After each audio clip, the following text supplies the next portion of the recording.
Well, the holidays are almost here and they can, of course, bring us so much joy. But as family gathers to celebrate together, it can also bring some relational tensions, some arguments, past and present pain, et cetera, et cetera. So is there a way to avoid these situations? And if not, how can we keep things peaceful during the holidays? Joining us to discuss this is Abe Block. He is a retired Lethbridge pastor. Abe, welcome once again to Bridge City News. So great to see you again. Well, thank you very much. It's good to be on again. Awesome. Okay, so Christmas, it's the most wonderful time of the year, of course, but except, of course, when it isn't, right? So I'm guessing probably one of the most common issues that family will run into this holiday season is, oh my gosh, among other things, we got politics, particularly all the changes in the Alberta government. So Smith versus Notley, we've got Danielle Smith's Sovereignty Act. Should there be an Alberta police force? Not to mention what feels like that old argument by now, COVID, the differing views on vaccines and masks and what have you. But a bottom line here is, how can a family avoid letting all of this turn into World War III? Well, it's interesting that relationships are so incredibly important. And I know for myself, I love politics. I love sitting and chatting with people. And I keep reminding them, look, we don't have to agree. It's just fun to talk about it. But not everybody feels that way. And so I think what happened during COVID, if COVID did one thing, it absolutely divided people. It divided families. It created difficulties. It was unreal how strongly people felt about their opinion on both sides, I might add. And so for me, I enjoyed discussing it with people. But the other thing that COVID created a problem for us was there was a lot of confusion. We weren't sure of who to believe. We weren't sure of what to believe. I think there was a lot of confusion, and that created a problem for people. And basically, we're not very good at dealing with confusion. Oh, yeah. Mm-hmm. We like to live black and white, but not everything is black and white. Yeah, it's so not a black and white world that we're living in. No, there's a lot of gray stuff. And so I think it behooves us, especially if I might add, it behooves us as believers to be gracious, to be kind, to be understanding. My question always is, in all of these things, what would Jesus do? What would Jesus say? And there were times when he was very opinionated, extremely opinionated. There were times when he was so kind and so gentle and so gracious. And I think for myself, I try and operate that way. And I try and encourage people, if they feel very strongly, I simply say, can we agree to disagree on this one and still keep our friendship? One of the things we often do when we disagree is we put up a wall. If you disagree with me, I don't know if I can talk to you again, etc. We can't be friends again. And that's unfortunate. So I think for a Christian, it's his responsibility to be gracious like Jesus was, but not to let everything ride either, because then the other person feels, okay, I can keep doing this, which isn't good either. They also need to learn a gracious spirit. Yeah. So what you're saying is it's a good idea to maybe set those boundaries in place ahead of time, maybe over those kinds of things. And for example, say if the other relatives don't agree with you on a certain debate, just say, hey, we're family. Let's agree to avoid this topic altogether during your visit. Is that maybe an idea as well? Well, to me, I think if you have this uncle, for example, who's always has to be right and he comes to the meeting, to the family, my suggestion would be whoever the host is needs to meet with that uncle ahead of time. Try and arrange so that here are the parameters that we want to run this time. We want to have a good time. We want to celebrate. We want to have fun. But we don't want to get into issues that are going to, you don't want to get into issues that are going to be a major problem for us. No, And so somehow I think if we can set that up ahead of time, that's better. yeah, that's some wisdom there. And I guess if Uncle decides that he doesn't want to take part, then that would be his choice, right? Or And I not come think altogether. I know for a fact that that has happened, that the uncle then says, well, then I'm not coming. And I say, well, that's your decision. But these are the parameters because it's at our place, you see, especially if it's at our place. Yeah. If it's at his place, you're bound a little bit if it's at his place because he's going to do what he's going to do. Yeah, exactly. It's so sad when Christmas is such a happy time, and then you get all these people together with all these conflicting viewpoints, and it's such a common story that you hear of people almost dreading getting together with extended family. But people also say that we should avoid talking about religion during family visits. So Abe, you're a pastor, so what's your take on this? Are you seeing it as an opportunity to share the gospel, or is there a way to do so with unbelieving family members in a way that doesn't cause division? Well, I guess my question again is, what would Jesus do? I try and emulate, if at all possible, what he would do in a situation like this. And his idea was, for example, when Mary came, he was invited to a Pharisee's house, and Mary came and she poured ointment on his feet and then wiped them off with her hair and stuff like that. And the host complained about that.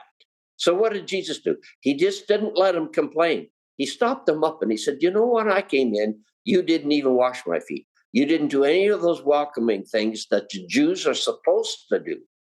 She has constantly been doing what you failed to do. And he drew the attention of what he should have been doing. He drew that to his attention. He didn't just let it go.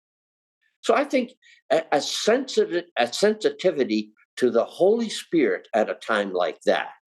But how did he do it? He did it straightforward, but in love and understanding and patience. And I think for us, that's the hard part. And I think often there are times when we just let it slip because it's not a major enough issue and it just goes off the table. But there are times, I think, when people need to be challenged so that they don't feel they can do this anywhere.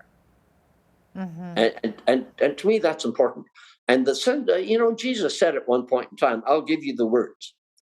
We need to be sensitive to that and listen to what he's telling us in any particular situation. Sure. Yeah. And I guess the same would be true. I mean, we were talking about the contentious uncle that everyone seems to have, but sometimes there's family discussions with differing views, but one or more individuals might have this need to be right every single time. So any thoughts on how to deal with that? Mm-hmm. It's interesting, too, on how relationships are. I come from a family of people that are opinionated and can be quite assertive. And so when my siblings and I get together, there's a lot of talk and sometimes it gets loud. But there's also an understanding that by the time the discussion is over, we all hug each other. Because that's crucial and that needs to remain, even though we all have opinions. And I think that's important for us to treat others that way. Oh, absolutely, of course. Some families might have arguments over how much time grandparents are getting to see with their grandchildren over the holidays. So they might say something like, you spend more time with the in-laws or the other side of the family. That comes up every so often. So how should something like that be handled? Well, I'll tell you what, in my past, I've had to live with that because my father was also a pastor in the same community, the same church that my wife had attended in the past. So they lived on one corner, and my wife's parents lived within eyesight of that corner. And we would go once a month, always to visit over there. Well, one of the grandmas was looking out the window when she expected us to come. And we'd go to my parents, and then she'd look at the time. And then she'd be wanting the same amount of time as what we were giving to my parents. Aww. Well, for us, that was a bit of a challenge, but we were very conscious of it. And in order to help both of our parents, we decided we would watch the time very closely. That's something we could do without creating a problem. And so we simply did that. And I think in my marriage counseling, for example, I've often had the couples, when we talk about parent and child relationships in marriage, they would often say, well, we're not marrying the families. The problem is, I would say, yes, you are. Right. Because this is the kind of stuff that happens. You need to be very conscious. So my suggestion to them was this. When you're with them, and I guess this is another question that might come up, how do you deal with the training of your grandchildren when you disagree? Right. Yes, I was going to Anyway. ask you that because you have several grandchildren and even great-grandchildren. So yeah, Exactly. if your adult kids are raising your grandkids differently, should you let them know? Or what should you do? I used to say to the couple at a time like that when we talked about this, I would say, listen very graciously to whatever they say and do not argue. Then go back home and do your own thing. Because that's very important. But because you listened, it's amazing how the parents will feel like you're doing what they want. Just because you listen. And I think it behooves us, for example, we have kids and grandkids and great grandkids. That has changed our perspective like crazy. And we have decided, we did our training. And if we train properly, we can trust our kids to also train properly. And the other thing we can do, we can always pray for them because we don't know the circumstances that they're always in. We don't know some of the struggles that they come out of day to day because they don't share everything with us. Mm-hmm. And so we need to give them that freedom. Right. Okay, these are your kids. You've been trained well, but if you're going to change, and every once in a while, I think back to my life, how I changed when I left home and got married. I'm sure my parents often thought, hey, what are you doing? How are you training your children? Good grief, we never did that. No, you didn't, because it's a different world. Mm-hmm, absolutely. Abe, the time is ticking by so quickly here, but I want to get to this one question, and it's completely changing gears a little bit. So some of us are guilty of this, trying to make the holidays as perfect as possible. So I know women especially have this picture-perfect Christmas in their head. Maybe they're trying to recreate what their mom or grandma did and keep up with those perfect Christmas traditions with decorating, cooking, baking, everything, right? So any advice to the host who perhaps tries to do too much and ends up getting all stressed out, tired, and cranky as a result? I know I'm guilty of this myself. Well, it's a good question. I don't know if I can help anybody with that because that's a very personal thing. But I remember I had a sister-in-law who was phenomenal at setting the table and making everything just perfect. The challenge was they would invite people over a lot, but they wouldn't get invited back. And the reason was the people thought she had set such a perfect table and they couldn't do it. And so they were afraid. They were good friends, but they were afraid to invite them back. So that's the flip side. You see, she never got tired of it. So that wasn't a hardship for her. But I think, especially the women, they need to decide what they're comfortable with and not compare themselves to others. It's generally a comparison thing. That's generally what it is. I can't do it good enough, and I'm trying to make it perfect, but that's not my cup of tea. Yeah, or I'm trying to do what mom did all those years. Yeah, that's exactly what happens. And my only suggestion is that's something you need to deal with personally. You need to come to grips with what can I do and still be relaxed about it all, and yet enjoy the company. To me, that's one of the most important things. do what you can, but enjoy the company.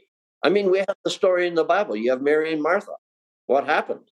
Well, one of them went and did all the preparation. The other ones listened to Jesus and enjoyed the fellowship. And what did Jesus say? You need to leave that preparation over there. You need to come and spend some time with me.